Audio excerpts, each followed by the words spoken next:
রহমানির রহিম। আমি আপনাদের মাঝে আবারও একটি বাউল সালাম শাহ আলম সরকারের একটি গান নিয়ে আসলাম।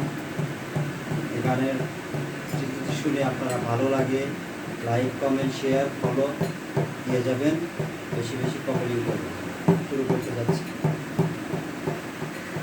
আকাশটা কাঁপছিল গান, জমিটা নাচছিল গান, আকাশটা